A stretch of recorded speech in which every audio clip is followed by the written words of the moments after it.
বলি কি আম্মা শাশুড়ি আপনার না বালক পোলা আমার কইছে একটা কিস দিতে কইলাম এমন ইপটিজিং করলে কিন্তু আমি মামলা করবো আপনার বিচার দেওয়া উচিত আমি বিচার দিলাম। কি বেসরম! ওমা এই জায়গায় আমি বেসরম আপনার না বালক পোলা আমার কইছে আমি হেরে কই নাই। তুমি এইটা আমারে এমনি কেমনে কও? এ কি এটা আবার ভুল কি কইলাম আপনার মাত্র 26-27 বছরের না বালক ছোট বলা আমি হইলাম তার থেকে আরো 6-7 বছরের ছোট। যাই হোক আপনি তো আবার ভাবেন আমি হের থেকে 16 বছরের বড় আপনার ছোট পোলারে ভদ্র বানানোর দায়িত্ব তো আপনারই। যত সব কত বড় বেয়াদব আমার লগে মুহে মুহে কি সব কথা কয়, সি সি সি।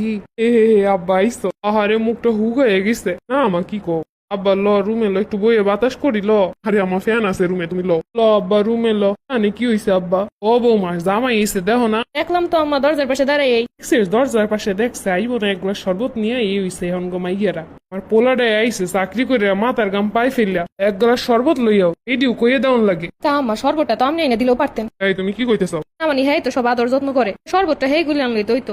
এর মতো ভালোবাসা আর দুনিয়ায় নাই। ওই তো হেলে গিয়ে কইছি যে আপনি এত আনলে একটা শান্তি পাইতো খাই আমি আনলে কি শান্তি পাইবো। শরবত আনি অবা কি করবো ভাবতেছি এটা ফিডের কিনবো 1 ফিডের দুধ ভরে দেবো গরম করে খাইবো। যাও যাও তুমি শরবতটা থেকে কাজ করতে যাও। কাজ করতেই তো আসসালাম ডাক দিয়েছেন কি লেগে হুদাই আবার আপনি হনেন মায়ের ছোট বলা আপনি মাথার গাম পাই ফেলেছেন ঘরে আর আমি মাথার গাম পাই ফেলে যাবো কই। তুমি আর যাবো কই, ঘরেই তো থাকবা। আপনার বয়স দিন দিন কমতেছে বিয়ের পর থেকে আর আমার দিন দিন খালি বয়স বাড়তেছে 2 বছর করে প্রতিদিন 2 বছর করে বয়স বাড়ে। এক কাজ করেন আপনার পরিবারের বইলা আপনি একটা আপনার মতো নাপ বালক নিয়ে আসেন 18 বছর বয়সে 48 বছরের ফিল পাইতাছি ভাবতেছি আমি বৃদ্ধাশ্রমে চলে যাবো। আব্বা এই কথা কই এখন আমারে বুঝাইতেছে এগুলা।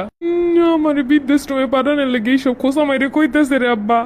সি এখনকার যুগে মায়েরা যায়নি বৃদ্ধাশ্রমে এমন সময় তো ঘরের বউ গোজা উচিত বৃদ্ধাশ্রমে। এই হারে বয়স বাড়তেছে বয়সের পরিবর্তন আইতাছে আর কিছু কিছু সংসারে যা সহ্য করা লাগতেছে কিছুদিন পর বউ আশ্রম বাইরেইব এমন সময় মাইয়েরা তো না যাইতে পারে শ্বশুর বাড়ি দিয়ে না যাইতে পারে বাপের বাড়িতে মানুষ কথা কইব সারা দুনিয়ার মানুষ কথা শোনাইব সারা জীবন এই চিন্তা কইরা এর লেগে বউ আশ্রম বানানো উচিত কারণ আর তো যাওয়ার জায়গা নাই স্বামী বোঝানোর দরকার স্বামী যদি না বুঝে এই তো না বালকের ফিল নেই এই যেন কিছু বুঝে না বাবু। এই আমার অনেক কষ্টের বলা, খবরদার টাচ করবা না। ভুলে গেছিলাম। যাও গিয়ে কাজ করো, বাপের বাড়ি কিছু শিখাই নাই, বড় তো কমও নাই। না বালকই থাও এরকমের তোমাকে মতো না বালকের জন্যই মানসিক ভাবে বউরা পুইরা চাই হয় যেটাকে এক কথায় বলা যায় সাইলেন্ট ডিভোর্স। তার কোনো কাগজপত্র নাই শুধু নাম মাত্র একসঙ্গে থাকা।